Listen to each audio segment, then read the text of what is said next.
Happy Monday, it's Melissa Thorsby and I'm in my kitchen and I am going to be making some cinnamon roll flatbread, low carb of course. My kids love donuts, love cinnamon rolls, and so do I. We went to the apple orchard yesterday and ate probably 2 dozen of the mini donuts. But we love donuts in this house and I'm always striving to find something that tastes good, that my kids will love. Hey Greg! That's an alternative that I don't feel guilty about giving them, right? I don't like giving my kids sugar all the time. Once in a while is okay, but if I can find an alternative that they love, I'm all for it. So I'm gonna be making cinnamon roll flatbread. Say hi when you pop on. Hey guys, hi. Okay, and I'm gonna just get started. This is a fathead dough. If you don't know what fathead dough is, it mainly consists of cheese and an alternative flour. This one's coconut flour. So first I'm gonna start melting the cheese because that takes the longest. I've already shredded some, and I shredded this last night. It's better if you buy a block of cheese and shred it, but if you're, strapped for time, you go always buy pre-shredded. It just has a few more carbs in it because of the flour they put on it to keep it from sticking.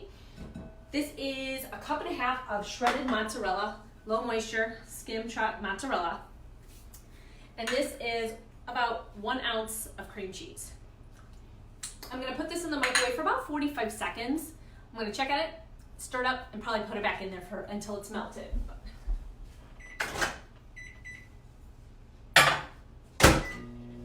Okay, and while that's going, we can get everything else ready, okay? Hey! All right, so let's get started with the dry ingredients. I've got the bowl here, and I'm going to add coconut flour. So I have 1/3 cup of coconut flour. Should I get it all in there? 2 tablespoons of SWERVE confectioner sugar. I buy granular and I just put it in a coffee grinder and make it powdered. This is erythritol. Okay? And then I'm going to put a 1/2 teaspoon of baking powder, 1/2 teaspoon of cinnamon, 2 and salt, 1/8 teaspoon of pink Himalayan salt. Okay, I'm gonna mix that up.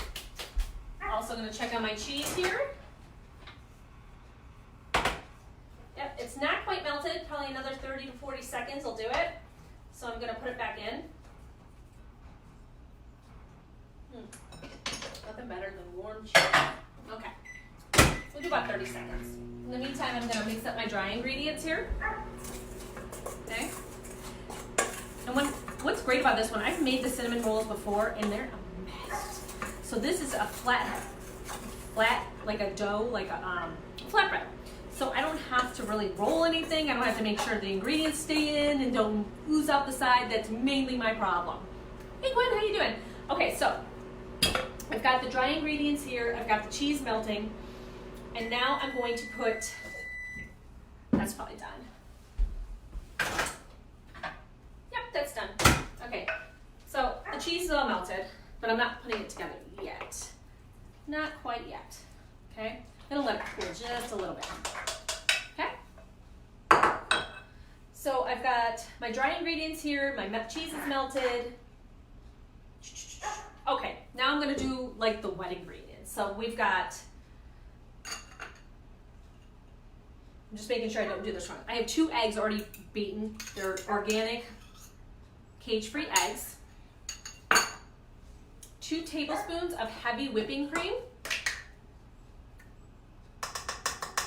Okay. And is that it? Oh, we're gonna put this in the flour. Guess I didn't need all these bowls. I swear I read the directions ahead of time this time. It's not always the case, as my husband will attest to. So we're gonna mix that up before we put the cheese in. I also have the ingredients obviously for the topping, but that's not something you put on until after it's been cooked, but we'll put it together before we put it in the oven, okay? So this is getting mixed up. I'm gonna grab a spatula. All right, so that's mixed up. It smells nice and cinnamony and delicious. Okay, so take a huge amount, okay? So we're gonna add this, the cream cheese mixture into this. This is not gonna mix very well, you guys. From experience, this will get, it won't look like it's mixing very well. You just gotta keep working at it. Might even have to get your hands in it, make them wet your hands, because it'll help from everything sticking and get it to work together. We're gonna try with the mixer first and see how it goes. Oh, it's doing a pretty good job, but it's not gonna be 100%, okay? This is pretty good, actually. All right, perfect. All right.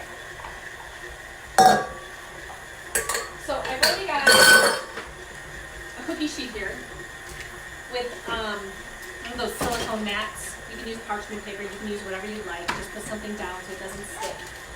All right, this looks pretty good. So I'm gonna get this out of here. I'm gonna put it on here.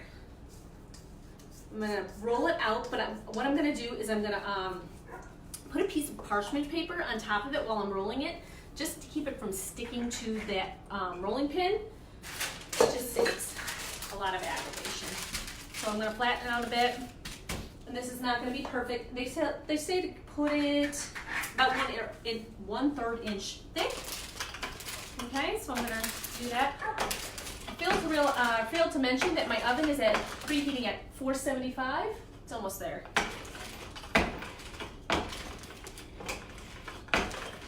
As thin as I can. We got a ways to go. You can also, if you don't have a rolling pin, not everybody does, you can use a glass, like something that, you know, you don't necessarily need a rolling pin. You can use a cup, a mason jar, anything you've got that can roll on this. Okay. This looks pretty good. Okay, some areas are thicker than others. I never claimed to be a professional at this. All right, so I've got this rolled. There's one little dent in it, but I'm not going to stress about it. Okay, so I've got this. I'm going to wait till this, oh, got it. There we go. There's just a few more seconds probably till this is heated up, and then I'll throw this in for 6 minutes. That's it. 6 minutes, you guys. 6 minutes before you can have a delicious cinnamon roll flatbread. So let's make the cinnamon topping. Okay. Let's grab another bowl. Make it easy. So for this one, I have 3 tablespoons of butter. This is going to be for the topping. This is after I cook it.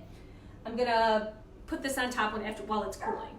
So this is 3 tablespoons of grass-fed melted butter. And then I have 3 tablespoons of the confectioner sweetener. I use erythritol. I'm sorry, that was 2.5 tablespoons. This is 3 tablespoons. This is 3 tablespoons of a brown sugar alternative. Swerve brown sugar is usually what I use. 1/2 teaspoon of cinnamon. And then there's about a teaspoon of vanilla extract left in here. Perfect. And we're just gonna mix this together. And this is it. We're just gonna let this sit here until the flatbread is all done. I can't wait to try this. It smells delicious already. Oh my gosh. And what I like about this is, like I said, I don't have to roll anything. Okay, last time I did this, I had cinnamon and sugar like rolling down my counters. Like I said, I'm not a professional baker by any means, but oh yeah. Look at this. This is the topping. It smells delicious. Okay, awesome. So I'm gonna let this go in my oven in about a minute or 2. It's gonna cook for 6 minutes, and while it's cooling, I'm gonna put this on, and they say let it cool for 15 minutes. Things with low carb baking is you have to let it cool entirely before you start cutting it, or it just falls apart. It's a mess. But that's it, you guys. I'm gonna show you the end product, let you know how it tastes. I cannot wait to try this. But if you like these recipes, let me know, because I actually am doing this 10-day challenge that comes with a meal plan with recipes just like this. Recipes I make all the time that I love. So if you're interested in doing a 10-day challenge that's all about nutrition and taking care of yourself, I've seen some amazing results in those 10 days. I've had those results as well. Let me know. It's going on right now. We're all getting signed up for it. I have limited spots available, but I would love to tell you more about it. So Thank you for watching. I truly appreciate it. If you're not a part of my hot and healthy keto community, you need to be. Let me know and I'll get you in there. But thank you guys so much for joining me. I truly appreciate it. Hey Monica. Hey Tamara. I will talk with you guys soon.